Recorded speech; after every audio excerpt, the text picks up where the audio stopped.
സ്നേഹാദരണീയരായ സത്യവിശ്വാസികളെ സഹോദരി സഹോദരന്മാരെ, രഹസ്യവും പരസ്യവുമായ ജീവിതത്തിൻ്റെ സർവമേഖലകളിലും അല്ലാഹു സുബ്ഹാനഹു വ തആലയുടെ വിധിവിലക്കുകളനുസരിച്ച് തഖ്വയോടുകൂടി ജീവിതത്തെ ചിട്ടപ്പെടുത്തി മുന്നോട്ട് പോകണമെന്ന് എന്നെയും നിങ്ങൾ ഓരോരുത്തരെയും ആദ്യമായി ഉണർത്തുകയാണ്, വസിയ്യത്ത് ചെയ്യുകയാണ്. പടച്ചതമ്പുരാൻ അവൻ്റെ സ്വാലിഹുകളും സച്ചരിതരുമായ അടിയാറുകളുടെ കൂട്ടത്തിൽ നമ്മെല്ലാം ഉൾപ്പെടുത്തി അനുഗ്രഹിക്കുമാറാകട്ടെ.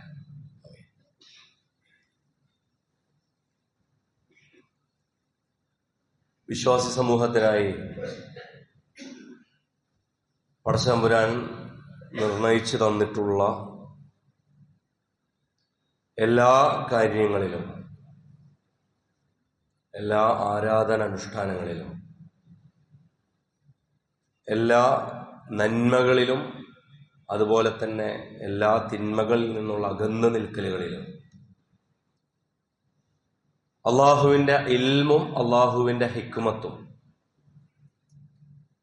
അള്ളാഹു അലീമുൻ ഹക്കീം എന്ന് പറഞ്ഞാണ് സക്കാത്തിന്റെ ആയത്ത് ക്ലോസ് ചെയ്തത്.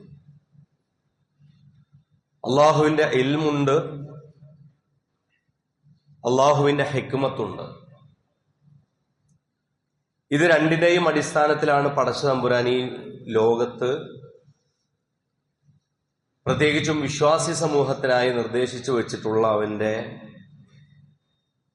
അനുഷ്ഠാന മുറകൾ പ്രത്യേകിച്ചും അത്തരം ഹിക്മത്തിന്റെയും ഇൽമിന്റെയും അകമ്പടിയോടുകൂടിയാണ് എന്ന് ഇത്തരം ആയത്തുകൾ ഖുതുബയുടെ ആമുഖത്തിൽ ഞാൻ ഓതി വെച്ച ആയത്തിന്റെ അവസാന ഭാഗം അങ്ങനെയാണ്. അല്ലാഹു അലീമുൻ ഹക്കീം. അള്ളാഹു എല്ലാറ്റിനെക്കുറിച്ചും എല്ലാവരെക്കാളും ഇൽമുള്ളവനാണ്. അള്ളാഹു എല്ലാ കാര്യങ്ങളിലും എല്ലാവരും കരുതുന്നതിനേക്കാൾ കൂടുതൽ ആ കാര്യത്തെക്കുറിച്ച് ഹിക്മത്തുള്ളവനാണ്. അങ്ങനെ വരുമ്പോ എന്താണ് സക്കാത്തിന്റെ കാര്യത്തിൽ അള്ളാഹുവിന്റെ ഇൽമ്, എന്താണ് ആ കാര്യത്തിലെ ഹിക്മത്ത്? ഇത് മനുഷ്യ സഹജമായി നമുക്ക് നേടിയെടുക്കാൻ സാധ്യമല്ല. പക്ഷെ വിശ്വാസികൾ എന്നുള്ള നിലയിൽ ഒരു കാര്യം ചെയ്യുമ്പോൾ ആ കാര്യത്തിന്റെ മുന്നിലുള്ള വളരെ പ്രധാനപ്പെട്ട ഒരു അറിവ് എന്ന് പറയുന്നത് അൽ ഇൽമു ഖബ്ലൽ അമൽ എന്നാണ്. അമലിന് മുമ്പ് എന്ത് വേണം? ഇൽമു വേണം. ഇൽമില്ലാത്ത അമലുകൾ വെറും പതഞ്ഞു പോകുന്ന നുരകളാണ്. അതാണ് മുസ്ലിം സമുദായത്തിന് എന്തെങ്കിലും ഒരു ദോഷമുണ്ടെങ്കിൽ അവരിൽ ചേർത്ത് കൊടുക്കാവുന്ന ആദ്യത്തെ ഒരു ദോഷം ഇൽമില്ലാതെ അമൽ ചെയ്യുന്നു എന്നുള്ളതാണ്. ഇതെന്തിനാണ്? ഇപ്പൊ എന്തിനാണെന്നറിയാത്ത കാര്യങ്ങളൊക്കെ അർത്ഥശൂന്യമാണ്, എന്നല്ല അത് നഷ്ടമാണ്. ചിലപ്പോൾ അത് ഭൗതികവാദിയേക്കാൾ അയാൾക്ക് നഷ്ടകരമായി തീരും. കാരണം ഭൗതികവാദിക്ക് ഏറ്റവും ചുരുങ്ങിയത് ദുനിയാവെങ്കിലും കിട്ടും. ഖസിറ ദുനിയ വൽ ആഖിറ ദാലിക ഹുവൽ ഖുസ്റാനുൽ മുബീൻ. ദുനിയാവും നഷ്ടപ്പെടുത്തി, ചിലർ ആഖിറത്തും നഷ്ടപ്പെടുത്തി. അതത്രേ വ്യക്തമായ നഷ്ടമെന്ന് വിശ്വാസികളിലെ ഒരു വിഭാഗത്തെക്കുറിച്ച് സൂചിപ്പിച്ചുകൊണ്ട് സൂറത്തുൽ ഹജ്ജിൽ അള്ളാഹ് പറയുന്നുണ്ട്. അപ്പൊ എന്തിലും ഇൽമറിയുക, അതല്ലെങ്കിൽ ഇൽമുണ്ടാവുക എന്നുള്ളതാണ്. അതായത് സക്കാത്ത് എത്ര കൊടുക്കുന്നു, എത്ര പേർക്ക് കൊടുക്കുന്നു എന്നുള്ള ഇൽമിനേക്കാൾ ഇത് എന്തിനു കൊടുക്കുന്നു എന്നുള്ള ഇൽമാണ് അതിൽ ഏറ്റവും പ്രധാനപ്പെട്ടത്. ബാക്കിയുള്ളതെല്ലാം നമുക്ക് ചിലപ്പോൾ ഏതെങ്കിലും ഒരാളോട് പോയി തേടി നേടിയെടുക്കാവുന്നതായിരിക്കും. ഇതിന്റെ അവകാശികൾ ആരാണ്, ഇതിന്റെ അളവ് എത്രയാണ്, ഇതിന്റെ സമയം എത്രയാണ്, ഓരോ വസ്തുക്കളുടെയും തൂക്കവും അളവും ഒക്കെ എങ്ങനെയാണ് വ്യത്യാസപ്പെടുന്നത്, ഇതൊക്കെ കണക്കാണ്. പക്ഷെ ഈ കണക്കിനേക്കാൾ, ഇതൊക്കെയാണ് നമസ്കാരത്തിന്റെ കാര്യത്തിലും സംഭവിക്കുക. നമസ്കാരത്തിലും കണക്കുണ്ട്. 4 റക്അത്ത്, 3 റക്അത്ത്, അതുപോലെ തന്നെ രാത്രി നമസ്കരിക്കുമ്പോൾ അതുമായി ബന്ധപ്പെടുത്തിയിട്ടുള്ള വിത്തറിന്റെയും തഹജ്ജുദിന്റെയൊക്കെ കണക്കുകളിലാണ് ആളുകൾക്ക് കൂടുതലും സംശയങ്ങൾ ഉണ്ടാകാറ്. അത് നല്ല സംശയമാണ്. പക്ഷേ ഈ കണക്കുകളേക്കാൾ ഇസ്ലാമിന്റെ എല്ലാ കാര്യങ്ങളും കിടക്കുന്നത് ഈ ആരാധനാ കർമ്മങ്ങളുടെ റൂഹിലാണ്. ഈ റൂഹിനെ തിരിച്ചറിയുക എന്നുള്ളതാണ് അൽ ഇൽമു ഖബ്ലൽ അമൽ. ഈ അമലിൽ പ്രവേശിക്കുന്നതിന് മുമ്പ് വിശ്വാസി സമൂഹത്തിന് ആവശ്യമായിട്ടുള്ളത്. ഞാനൊരു ഉദാഹരണം പറയാം. കഴിഞ്ഞ വർഷം ഞങ്ങളുടെ ഒരു സുഹൃത്ത് മരണപ്പെട്ടിരുന്നു. മോങ്ങം സ്വദേശിയായ, മലപ്പുറത്ത് നമ്മുടെ ഒരു സ്ഥാപനത്തിൽ വർക്ക് ചെയ്തിരുന്ന ഒരു സുഹൃത്താണ്. അദ്ദേഹം മരണപ്പെടുന്നതിൻ്റെ തൊട്ടു മുമ്പുള്ള നിമിഷങ്ങൾ നമുക്ക് സ്വഹാബിമാരുടെ ചരിത്രത്തിൽ നിന്നും താബികളുടെ ചരിത്രത്തിൽ നിന്നൊക്കെ ഉദ്ധരിക്കുമ്പോഴാണല്ലോ ഇതൊക്കെ അവരൊക്കെ മഹാന്മാരാണ്, ഇതൊക്കെ നമുക്ക് വീണ്ടും ഇങ്ങനെ ചെയ്യാം, നമുക്കൊക്കെ പറ്റുമോ എന്നുള്ള ഒരു സംശയമൊക്കെ പലർക്കും ഉണ്ടാവുക. അപ്പോൾ ഇദ്ദേഹം രാത്രി ഇശാ നമസ്കരിച്ചുകൊണ്ടിരിക്കുമ്പോഴാണ് ഇദ്ദേഹത്തിന് നെഞ്ചുവേദന വരുന്നത്. ഇശാ നമസ്കാരത്തിന് നേതൃത്വം കൊടുക്കുന്നത് ഇദ്ദേഹമാണ്. നമസ്കാരം എങ്ങനെയോ ശ്രമകരമായി പൂർത്തീകരിച്ചതിന് ശേഷം ഉടനെ തന്നെ അദ്ദേഹത്തിന്റെ നെഞ്ചുവേദന പുറകെയുള്ള ആളുകൾ അറിയുന്നു. തൊട്ടടുത്ത് തന്നെയുള്ള പെയിൻ ആൻഡ് പാലിയേറ്റീവ് യൂണിറ്റിന്റെ ഒരു ആംബുലൻസ് ഉപയോഗപ്പെടുത്തിക്കൊണ്ട് അദ്ദേഹത്തെ മഞ്ചേരി മലബാർ ഹോസ്പിറ്റലിലേക്ക് കൊണ്ടുപോകുന്നതിനിടയിൽ 1-2 കിലോമീറ്റർ എത്തിയപ്പോഴേക്കും അദ്ദേഹത്തിന്റെ അനുജനെ ഈ ആംബുലൻസിന്റെ മുൻഭാഗത്ത് നിന്ന് പുറകു ഭാഗത്തേക്ക് വിളിച്ചു വരുത്തിയിട്ട് ഇദ്ദേഹം ഇങ്ങനെ കിടക്കുകയാണ്. അനിയനോട് പറഞ്ഞു, അൻവറെ, നീ ഞാൻ പറയുന്ന ഈ കാര്യം ഒന്ന് കുറിച്ചു വെക്കണം. എൻ്റെ അക്കൗണ്ടിൽ ഏകദേശം ഒരു 3,20,000 രൂപയോളം ഉണ്ട്. എൻ്റെ തുക കൃത്യമായിട്ട് ഞാൻ പറയുന്നത് അങ്ങനെയല്ല കേട്ടോ, ഏകദേശം ഉള്ളൊരു തുകയാണ് ഞാൻ പറയുന്നത്. അക്കൗണ്ടിൽ ഏകദേശം ഒരു 3 ലക്ഷത്തി ചില്ലാനും രൂപയുണ്ട്. അതിൽ 2 ലക്ഷം രൂപയോളം നമ്മുടെ ഈ പെയിൻ ആൻഡ് പാലിയേറ്റീവിന്റെ പൈസയാണ്. ഏകദേശം ഒരു 10-35,000 രൂപ എൻ്റെ പൈസയാണ്, വ്യക്തിപരമായ പൈസയാണ്. ബാക്കി നമ്മുടെ ഈ പ്രവർത്തക ഫണ്ട്, ഈ ബൈത്തുൽ മാൽ എന്നൊക്കെ പറയാവുന്ന നമ്മുടെ ഈ പ്രസ്ഥാന പ്രവർത്തനത്തിന്റെ പൈസയാണ്. ഇതാണ് എൻ്റെ കയ്യിലുള്ള പൈസയുടെ കണക്ക്. അത് നീ ഒന്ന് കുറിച്ചു വെക്കണം എന്ന് ഈ നെഞ്ചുവേദന വന്ന് തിരിച്ചിങ്ങനെ പോകുന്നതിനിടയിൽ ഇങ്ങോട്ട് നിർത്തി പറയണം. അപ്പൊ അനിയൻ പറഞ്ഞു, എന്തിനാണ് കാക്കു ഇങ്ങനെ ഈ നേരത്തെ ഇങ്ങനെ? നമ്മളിപ്പോ ആംബുലൻസ് വിളിച്ചൊന്നും നോക്കണ്ട, കാരണം ഇതിപ്പോ കിട്ടിയ ആംബുലൻസിൽ ഇങ്ങോട്ട് പോകുന്നേ ഉള്ളൂ, അത്രമാത്രം വലിയ പ്രശ്നമൊന്നുമില്ല, നമുക്കൊന്ന് പോയി ആൻജിയോഗ്രാം ഒക്കെ എടുത്ത് ചെക്ക് ചെയ്ത് ഇങ്ങോട്ട് ഉടനെ തന്നെ തിരിച്ചു വരാം. അള്ളാഹുവിന്റെ അലംഘനീയമായ വിധിക്ക് കീഴടങ്ങിക്കൊണ്ട്, അതല്ലെങ്കിൽ വിളിക്ക് ഉത്തരം കേട്ടുകൊണ്ട് ബഷീർ സാഹിബ്, മോങ്ങത്തുള്ള ചെറുവത്തൂരുള്ള ബഷീർ സാഹിബ് ഹോസ്പിറ്റലിൽ എത്തുന്നു. അരമണിക്കൂറിനുള്ളിൽ മരണപ്പെടുന്നു. ഇത് ഞാൻ നിങ്ങളോട് ഇത് പറഞ്ഞത്, അതല്ലെങ്കിൽ എനിക്കും നിങ്ങൾക്കും ഏറ്റവും കൂടുതൽ നമ്മളുടെ ഒരു സഹപ്രവർത്തകൻ, നമ്മളുടെ കൂട്ടത്തിൽ തന്നെ ജീവിക്കുന്ന ഒരാൾ എന്നുള്ള നിലയിൽ കുറച്ചുകൂടിയൊക്കെ കണക്ട് ചെയ്യാൻ പറ്റും എന്ന് കരുതിക്കൊണ്ടുകൂടിയാണ് പറയുന്നത്. സ്വന്തം സാമ്പത്തിക ജീവിതത്തെ ഇത്രമേൽ ഇതാണ് കൊടുക്കാനുള്ളത്, ഇതാണ് കിട്ടാനുള്ളത്, അതല്ലെങ്കിൽ എൻ്റെ സമ്പത്തിൽ തന്നെയും, അതായത് ഞാൻ കൈകാര്യം ചെയ്യുന്ന എൻ്റെ അക്കൗണ്ടിൽ തന്നെയും ഇതിൽ എൻ്റേതല്ലാത്തൊരു പണമുണ്ട്. ഇത് വേർതിരിച്ച് മരണത്തിന്റെ തൊട്ടു മുമ്പുള്ള ഒരു 10 മിനിറ്റ് മുമ്പ് ഒരാൾക്ക് പറയാൻ സാധിക്കുക എന്നുള്ളത് നേരത്തെ നമ്മൾ പറഞ്ഞ അൽ ഇൽമു ഖബ്ലൽ അമലുമായി ബന്ധപ്പെട്ടതാണ്. ഇസ്ലാം എന്തുകൊണ്ട് സാമ്പത്തിക വിശുദ്ധിയുമായി ബന്ധപ്പെടുത്തി സക്കാത്ത് നമുക്ക് നിർബന്ധമാക്കുന്നു എന്ന് ചോദിച്ചാൽ, സക്കാത്ത് കൊടുക്കുക എന്നുള്ളത് മാത്രമല്ല, സക്കാത്ത് കൊടുക്കൽ അതിലെ വളരെ പ്രധാനപ്പെട്ട ഭാഗമാണ്. സക്കാത്തിന്റെ അവകാശികൾ, അവരിൽ വളരെ സമത്വപരമായി, അതല്ലെങ്കിൽ അവരർഹിക്കുന്ന വിധം അവരിലേക്ക് ആ വിതരണം എത്തുക, അതിൻ്റെ ഒരു ശേഖരണ വിതരണ രീതിയൊക്കെ ഉണ്ടാവുക എന്നുള്ളത് വളരെ നല്ല കാര്യമാണ്. തീർച്ചയായിട്ടും അതൊക്കെ ഉണ്ടാവണം.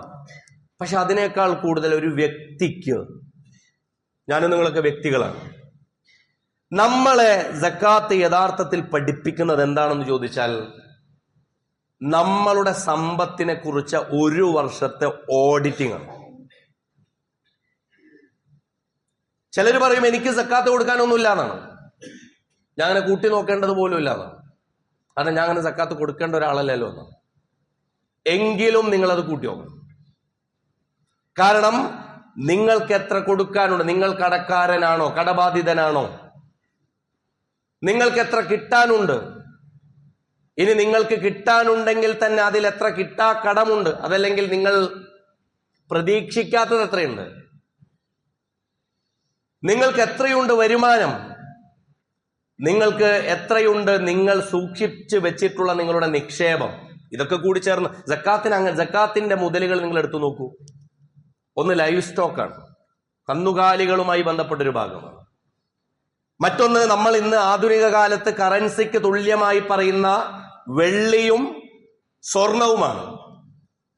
ആ സ്വർണവും വെള്ളിയും യഥാർത്ഥത്തിൽ സമൂഹത്തിൽ ഇറങ്ങി പ്രവർത്തിക്കണമെന്നാണ് വിശുദ്ധ ഖുർആൻ പറയുന്നത്, അതല്ലെങ്കിൽ ഇസ്ലാം പറയുന്നത്. ഇസ്ലാമിന്റെ കാഴ്ചപ്പാട് പ്രകാരം കൻസ് എന്ന് പറയുന്നത്, നിക്ഷേപം എന്നുള്ള രീതിയിൽ ഒരാൾ പൂഴ്ത്തിവെക്കുന്നത് അയാൾക്ക് മേൽ ഹെവി ടാക്സ് വരികയാണ് ചെയ്യുന്നത്. അതായത് സമൂഹത്തിലേക്ക് ഇറങ്ങണം പണം. സമൂഹത്തിലേക്ക് പണം ഇറങ്ങിയില്ല എങ്കിൽ എല്ലാവരും അവനവന്റെ പൈസ എടുത്ത് അവനവന്റെ ലോക്കറിലേക്ക് വെച്ചാല് വലിയ പ്രശ്നമാണ്. അതുകൊണ്ടാണ് ചിലർ ചോദിക്കും, ഞങ്ങൾ കഴിഞ്ഞ കൊല്ലം 1 കോടി രൂപക്ക് സക്കാത്ത് കൊടുത്തു. ആ 1 കോടി രൂപക്ക് സക്കാത്ത് കൊടുത്തപ്പോ ഇപ്പോ 97.5 ലക്ഷം ആയല്ലോ. വീണ്ടും അതിന് സക്കാത്തുണ്ടോ എന്ന് ചോദിക്കും. അങ്ങനെ എടുത്തു വെക്കാനുള്ളതല്ല പണം. നിങ്ങളുടെ എമർജൻസി ഫണ്ടിന് എന്തെങ്കിലും എടുത്തു വെക്കുന്ന 50,000 രൂപയുടെയോ 1 ലക്ഷം രൂപയുടെയോ കാര്യത്തെക്കുറിച്ചല്ല ഈ പറയുന്നത്.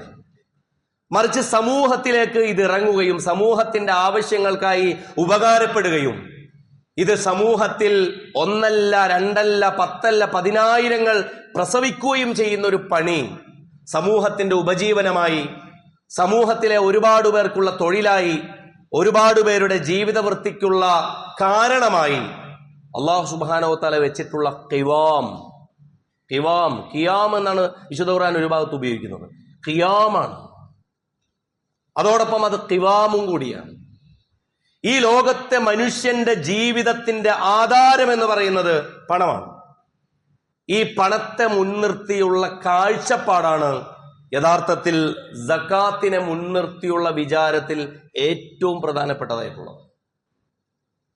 അതിന്റെ കാൽക്കുലേറ്ററും അതെങ്ങനെ കൊടുക്കണം എന്നുള്ളതിനെ കുറിച്ചൊക്കെയുള്ള വിശദാംശങ്ങൾ ലഭ്യമായി കഴിഞ്ഞൊരു കാലമാണ്. ഒരു ഫോൺ ഉണ്ടെന്നുണ്ടെന്നുണ്ടെങ്കിൽ നിങ്ങൾക്ക് സക്കാത്ത് കാൽക്കുലേറ്റ് ചെയ്യാനൊന്നും ഇന്നത്തെ കാലത്ത് ഒരു ബുദ്ധിമുട്ടുമില്ല. അതിന്റെ അവകാശികൾ ആരാണ് എന്നറിയുന്നതിന് അതിന്റെ നിശ്ചിത ആളുകളെ ഏൽപ്പിച്ചാൽ, പ്രത്യേകിച്ച് നമുക്കിപ്പോൾ പ്രാദേശികമായി ഈ പള്ളി തന്നെ കേന്ദ്രീകരിച്ച് നമുക്ക് സക്കാത്ത് സംവിധാനങ്ങളുണ്ട്, സംഘടനകൾ കേന്ദ്രീകരിച്ച് നടത്തുന്നതുണ്ട്, സംസ്ഥാന അടിസ്ഥാനത്തിൽ ദേശീയാടിസ്ഥാനത്തിലൊക്കെ പ്രവർത്തിക്കുന്നതുണ്ട്. ലോകത്ത് ഏകദേശം 10-40-ലധികം രാജ്യങ്ങളിൽ വ്യത്യസ്തമായ സക്കാത്ത് ഇൻസ്റ്റിറ്റ്യൂഷനുകളുണ്ട്. അതിനർത്ഥം ഒരാൾ സക്കാത്ത് കൊടുക്കാൻ തീരുമാനിച്ചാൽ അത് വ്യവസ്ഥാപിതമായി അത് എത്തേണ്ടുന്ന വിധം പരമാവധി ഫലപ്രാപ്തിയിൽ എത്തിക്കാവുന്ന സംവിധാനങ്ങൾ അൽഹംദുലില്ലാ ഇന്ന് ലോകത്തുണ്ട്. ഇപ്പൊ പ്രശ്നം അതല്ല. പ്രശ്നം എന്ന് പറയുന്നത് എന്താണ്, എവിടെയാണ് ഇസ്ലാമിൽ സക്കാത്തും സ്വലാത്തും വേർതിരിഞ്ഞു പോയത്? സക്കാത്തും സ്വലാത്തും എങ്ങനെയാണ് വേർതിരിഞ്ഞു? ഇസ്ലാമിക ലോകത്ത് നമുക്കറിയാലോ ഏറ്റവും വലിയ യുദ്ധം ഏതാ? ഏറ്റവും വലിയ യുദ്ധം നമുക്കിപ്പോ ബദർ, ഉഹദ്, ഹുനൈൻ, ഖന്തക്ക് എന്നൊക്കെ നമ്മൾ പറയും. പക്ഷെ ഇസ്ലാമിക ലോകത്ത് ആദ്യമായി സംഭവിക്കുന്ന വൻ യുദ്ധത ബനൂ ഹനീഫ ഗോത്രക്കാർക്കെതിരെ, അതായത് മുസൈലിമത്തുൽ ഹബീബ് എന്ന പേരിൽ അറിയപ്പെട്ടിരുന്ന മുസൈലിമത്തുൽ കദ്ദാബ്, വ്യാജ പ്രവാചകൻ ആയി സ്വയം അവരോധിതനായ മുസൈലിമക്കെതിരെ നടക്കുന്ന മുസൈലിമയുടെ 40,000 പേരോളം വരുന്ന പടയാളികളുമായി, ബനൂ ഹനീഫ ഗോത്രക്കാരുമായി നടത്തുന്ന, പ്രത്യക്ഷത്തിൽ അവർ മുസ്ലിങ്ങളാണ്. ബനൂ ഹനീഫ ഗോത്രക്കാരോടൊപ്പം ചേർന്നവരിൽ പലരും അബൂബക്കർ സിദ്ദീഖ് റളിയല്ലാഹുവിനോട് പറഞ്ഞൊരൊറ്റ കാര്യം ഉണ്ടായിരുന്നുള്ളൂ: ഞങ്ങൾ എന്ത് ചെയ്യൂല? സക്കാത്ത് കൊടുക്കൂല. ഹജ്ജ് ചെയ്തോളാം, നോമ്പെടുത്തോളാം, നിസ്കരിച്ചോളാം, സക്കാത്ത് കൊടുക്കൂല. സക്കാത്ത് അങ്ങനെ ഒരു ഭരണകൂടത്തിന് അതല്ലെങ്കിൽ ഏതെങ്കിലും ഒരു കേന്ദ്രത്തിൽ കൊടുക്കണം, അങ്ങനത്തെ ഒരു പരിപാടിയേ ഇല്ല. അബൂബക്കർ സിദ്ദീഖ് റളിയല്ലാഹു അൻഹു ഇതിനെ റിദ്ദത്ത് എന്നാണ് പറഞ്ഞത്. റിദ്ദത്ത് എന്ന് പറഞ്ഞാൽ മതപരിത്യാഗം എന്ന് നമുക്ക് നേരിട്ട് ഇസ്ലാമിൽ നിന്ന് പുറത്തു പോയോ എന്ന് നാം അവരെ കുറിച്ച് സംശയിക്കും. മഹാനായ അബുൽ ഹസൻ അലി അൻ നദ്വിക്ക് വളരെ പ്രസിദ്ധമായൊരു പുസ്തകമുണ്ട്, റിദ്ദത്തുല്ല അബാബക്കർ ലഹ എന്നാണ് ആ പുസ്തകത്തിന്റെ പേര്.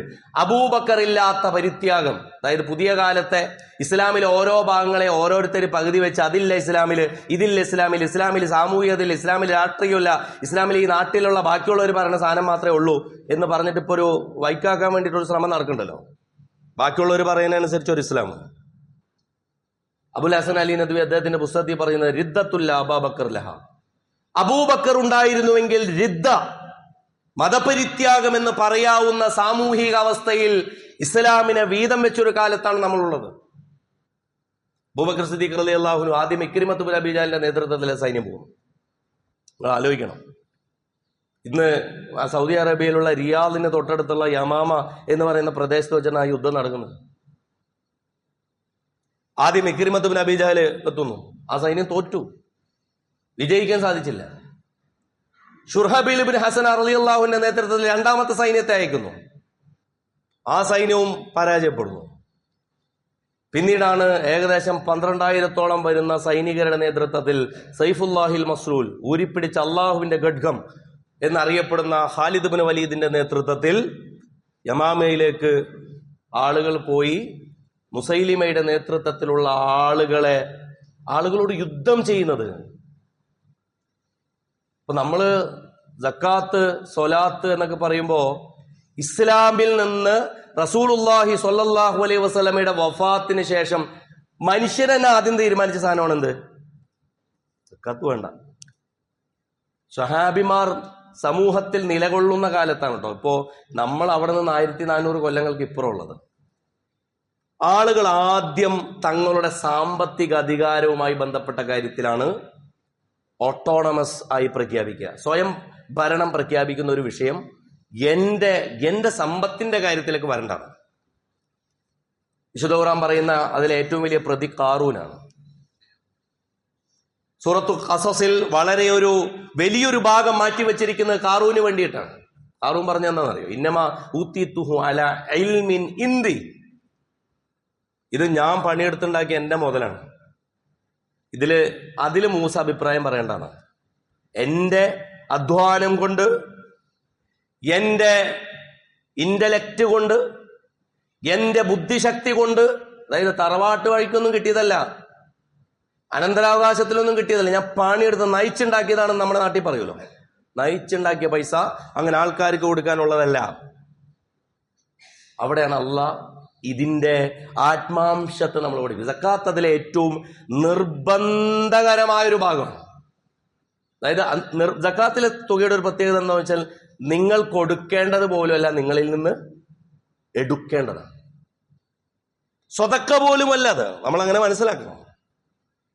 100 രൂപ, അതായത് പരിമാണമെത്തുന്ന, നിസാബെത്തുന്ന, പരിധിയെത്തുന്ന ഒരു സമ്പത്തിൽ അത് സക്കാത്തിന്റെ പൈസയായാൽ ആ 2.5% നിങ്ങളുടേതല്ല. നിങ്ങൾ കൊടുക്കണോ കൊടുക്കണ്ടേ എന്നുള്ളതല്ല, അത് നിങ്ങളുടേതല്ല. കാരണം അത് സമൂഹത്തിലേക്ക് വരണം. നിങ്ങൾ ആലോചിച്ച് നോക്കൂ, ലോകത്ത് ഇസ്ലാമിന്റെ ആദിമ തനിമ നിലനിർത്തുന്ന, ലോകത്തിന്റെ പ്രശ്ന പരിഹാരങ്ങൾക്ക് ഒരേ ഒരു സാധ്യത നൽകുന്ന, ലോകത്ത് ഇത്രയേറെ ദർശനങ്ങളും തത്വശാസ്ത്രങ്ങളുണ്ടെങ്കിലും അവർക്ക് ആർക്കും മുന്നോട്ട് വെക്കാൻ കഴിയാത്ത ലോകത്തിലെ 8 വിഭാഗങ്ങളെ എണ്ണിപ്പറഞ്ഞുകൊണ്ട് സമൂഹത്തിലെ അവശരും അശരണരും ആലംബഹീനരുമായ മനുഷ്യരുടെ എല്ലാ പദ്ധതി നിങ്ങൾ ആലോചിച്ച് നോക്കണം. അതില് ഒരു വിഭാഗം വൽ ആമിലീന അലൈഹാണ്. സക്കാത്തിന്റെ 8 വിഭാഗത്തെ കുറിച്ച് പറഞ്ഞപ്പോ ഒരു വിഭാഗം അതാണ് വൽ ആമിലീന അലൈഹ. സക്കാത്ത് പിരിക്കാൻ നടക്കുന്നവർക്ക് സക്കാത്ത് പിരിക്കാൻ നടക്കാന്നുള്ള അത്ര വലിയൊരു സംവിധാനമാണ്. അപ്പൊ അതിന്റെ ചെലവ് പോലും അതിൽ നിന്ന് കഴിഞ്ഞു പോകാൻ വകുപ്പിട്ടുകൊണ്ട് പറയുന്ന അത്രയും വലിയൊരു സംവിധാനമാണത്. ഇതിനെയാണ് നമ്മുടെ നാട്ടിൽ ആളുകൾ എന്താക്കിയത്? അങ്ങോട്ടും ഇങ്ങോട്ടും വ്യക്തിപരമായി കൊടുത്തും, വീടിന്റെ അപ്പുറത്ത് കൊടുത്തോം തന്നെ ഇങ്ങോട്ട് തിരിച്ചു വാങ്ങിയും, ഏതൊരാൾക്കെങ്കിലും കൊടുത്താൽ അത് വീടി, അയാൾ എവിടെയെങ്കിലും കൊണ്ടുപോയി കൊടുത്താൽ അത് വീടി എന്ന് പറഞ്ഞ് ചെറുതെങ്കിലും പൗരോഹിത്യം വെച്ചുകൊണ്ട് ഇത് മറച്ചു പോയിട്ടുള്ളത്. ഇത് ഇസ്ലാമിനോട് ചെയ്ത അനീതിയാണ്. കാരണം മഹാനായ ഇബ്നു മസ്ഊദ് റളിയല്ലാഹു അൻഹു പറയുന്നുണ്ട്, ലാ സ്വലാത്ത ലിമല്ലം യുസക്കി. സക്കാത്ത് കൊടുക്കാത്തവന്റെ നമസ്കാരം അള്ളാഹുലേക്ക് പോയിട്ടില്ല. നിസ്കരിച്ചതൊക്കെ അവിടെ കിടക്കണം. അള്ളാഹുലേക്ക് ഉയർത്തപ്പെട്ടിട്ടില്ല. കാരണം അഖീമുസ്സലാത്ത വ ആത്തുസ് സക്കാ. നമ്മുടെ നാട്ടിൽ നിസ്കാരം നോമ്പ് എന്നാ പറയാ, പക്ഷെ ഖുർആൻ പറഞ്ഞാൽ നിസ്കാരം നോമ്പല്ല, നമസ്കാരവും സക്കാത്തും എന്നാണ്. അപ്പൊ ഈ പ്രാധാന്യത്തെയാണ് പ്രിയപ്പെട്ടവരെ നമ്മൾ അടുത്ത തലമുറയിലേക്ക് നമ്മൾ ഇംപ്ലാന്റ് ചെയ്യേണ്ടുന്ന, അവരിൽ കരുപ്പിടിപ്പിക്കേണ്ടുന്ന ഏറ്റവും പ്രധാനപ്പെട്ട ബോധം തന്നെ, പ്രത്യേകിച്ചും വ്യക്തിവാദം അത്രമേൽ ശക്തമായ ഒരു കാലത്താണ്. നമ്മളിപ്പോൾ വഖഫിനെ കുറിച്ച് പറഞ്ഞു. ഇന്ത്യയിലെ ഫാസിസ്റ്റ് ഭരണകൂടം വഖഫ് പ്രോപ്പർട്ടികൾക്ക് മേൽ കയ്യേറിക്കൊണ്ടിരിക്കുന്നു എന്നൊക്കെ പറഞ്ഞ് ഉജ്ജ്വലമായി നമ്മൾ രാഷ്ട്രീയ പ്രസംഗം നടത്തും. പക്ഷെ വഖഫ് ചെയ്യുന്ന എത്ര പേരുണ്ട്? വെല്ലിപ്പാര് വഖഫ് ചെയ്തിട്ടുണ്ട്, വെല്ലിപ്പാരുടെ വാപ്പ വഖഫ് ചെയ്തിട്ടുണ്ട്, ചിലപ്പോൾ നമ്മുടെ വാപ്പയടക്കം വഖഫ് ചെയ്തിട്ടുണ്ടാവും. ഈ തലമുറയിൽ ആരാ വഖഫ് ചെയ്തിട്ടുള്ളതെന്ന് നിങ്ങൾ 1000 പേരോട് നിങ്ങൾ ചോദിച്ചു നോക്കൂ, ചിലപ്പോൾ ഒരാളെ കാണാൻ പറ്റും. ഇത് കുറഞ്ഞു വരണം. നമ്മൾ ഈ പറയുന്ന ദീനീ ബോധങ്ങളിലെ പല പ്രത്യക്ഷ ചിഹ്നങ്ങളും കൂടിയിട്ടുണ്ടെങ്കിലും ഇത്തരം ബോധങ്ങൾ, ഒരാളുടെ സമ്പത്തിന്റെ 1/3 ഭാഗം അവസാന സമയത്ത് വസിയ്യത്തോടുകൂടി തന്നെ ഒരാൾക്ക് വഖഫ് ചെയ്യാനുള്ള സാധ്യതകൾ മലർക്കെ തുറന്നിടുന്ന ഒരു ദർശനത്തിന്റെ പേരാണ് ഇസ്ലാം എന്ന് പറയുന്നത്. സമൂഹത്തിന്റെ പൊതുനന്മയെ കരുതിയും നാളെ ബർസഖി ജീവിതത്തിൽ തന്റെ ആനന്ദകരമായ അനുഭവങ്ങൾക്ക് വേണ്ടി ഖബർ ജീവിതം വിശുദ്ധമാകണം, അതല്ലെങ്കിൽ ഖബർ ജീവിതത്തിൽ തനിക്ക് നാളെ ഖിയാമത്ത് നാൾ വരേക്കും കൂലി കിട്ടുന്ന എന്തെങ്കിലും ഒരു കാര്യം അയാൾക്ക് ചെയ്യാൻ വേണ്ടിയിട്ട് സ്വതക്ക ജാരിയ തുറന്നിട്ടു. എത്ര പേരത് ഉപയോഗപ്പെടുത്തുന്നുണ്ട്? അതുകൊണ്ട് സമ്പത്തുമായി ബന്ധപ്പെട്ട വിചാരത്തിലാണ് സക്കാത്തിന്റെ കാൽക്കുലേഷൻ എന്ന് പറയുന്ന ഒരു വിഷയത്തിൽ ഖുത്ബക്ക് നടത്തുന്നതിനേക്കാൾ ഏറ്റവും സുപ്രധാനമായിട്ടുള്ളതാണ് എന്നാണ് എൻ്റെ പ്രിയപ്പെട്ട സുഹൃത്തുക്കളോട് എനിക്ക് പറയാനുള്ളത്. കാരണം ഇസ്ലാമിൽ അതിന്റെ മാതൃകകൾ നിങ്ങൾക്കറിയാം. ഖുർആൻ അതിന് ഒരു പരിധി നിശ്ചയിക്കുന്നില്ല. ഇപ്പൊ സക്കാത്തിന് കൃത്യമായ നിയമങ്ങളുണ്ട്. സക്കാത്ത് അല്ലല്ലോ, പക്ഷെ സ്വതക്കയുമായി ബന്ധപ്പെടുത്തി നിങ്ങൾ എടുത്തു നോക്കൂ. സ്വതക്കയിൽ നിങ്ങൾ കാണാൻ സാധിക്കും, ലൻ തനാലുൽ ബിർറ ഹത്താ തുൻഫിഖു മിമ്മാ തുഹിബ്ബൂൻ.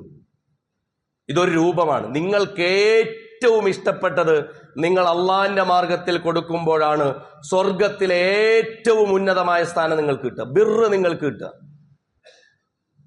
സഹാബി റസൂലുള്ളാഹി സ്വല്ലല്ലാഹു അലൈഹി വസല്ലം അടുക്കലേക്ക് വന്നു.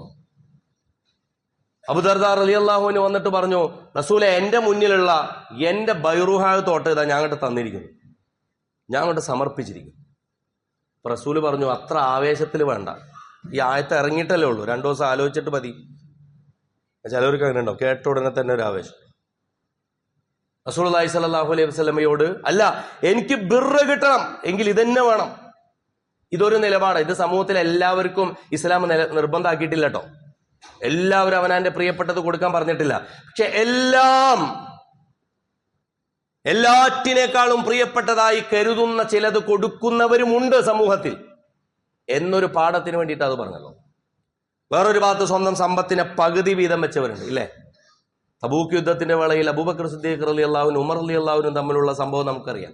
ഉമർ റളിയല്ലാഹു സ്വന്തം സമ്പത്തിന്റെ ഒട്ടകത്തെ, കുതിരയെ, തോട്ടത്തെ, എന്താണോ ഉള്ളത് സമ്പത്ത്, അതൊക്കെ പകുതിയാക്കിയിട്ട് വിധിച്ചിട്ടാ വന്നത്. ഇന്നെങ്കിലും ഞാൻ അബൂബക്കർ സിദ്ദീഖ് റളിയല്ലാഹുവിനെ കവച്ചു വെച്ചു എന്ന് കരുതി വന്നപ്പോ അബൂബക്കർ സിദ്ദീഖ് റളിയല്ലാഹുവിന്റെ കയ്യിൽ എന്തേ ഉള്ളൂ? ധാന്യത്തിന്റെ ഒരു കവർ മാത്രമേ, ഒരു സഞ്ചി മാത്രമേ ഉള്ളൂ. അപ്പൊ കൊടുക്കാനുള്ളത്, ആകെക്കൂടിയുള്ളത് മുഴുവൻ കൊണ്ടുവന്നേക്കാണ് അബൂബക്കർ സിദ്ദീഖ്. കാരണം അതിന്റെ തോത് കുറവാണ്, അളവ് കുറവാണ്. അന്നും ഞാൻ പരാജയപ്പെട്ടു എന്നാണ് ഉമർ ബിൻ ഖത്താബ് റളിയല്ലാഹു അൻഹു ആത്മകഥം പറയുന്നത്. അതിനർത്ഥം എന്താണെന്ന് ചോദിച്ചാൽ, ഇത് ഉമർ റളിയല്ലാഹു അൻഹു തോറ്റുപോയിട്ടൊന്നുമില്ല കേട്ടോ. സമ്പത്തിന്റെ പകുതി കൊടുക്കാന്ന് പറഞ്ഞാൽ മോശം കാര്യമൊന്നുമല്ല, അതങ്ങനെ എല്ലാവർക്കും സാധിക്കുന്നതുമല്ല. പക്ഷേ ധനസ്ഥിതിയേക്കാൾ മനസ്ഥിതിയാണ് വലുത് എന്ന് പഠിപ്പിക്കുന്ന ഒരു ദർശനമാണ് ഇസ്ലാം. നിങ്ങൾ എത്ര കൊടുക്കുന്നു എന്നുള്ളതിന്റെ വലിയ അളവിനേക്കാൾ നിങ്ങൾ എത്ര കൊടുക്കാൻ വ്യഗ്രത കാണിക്കുന്നു, ഇതാണ്.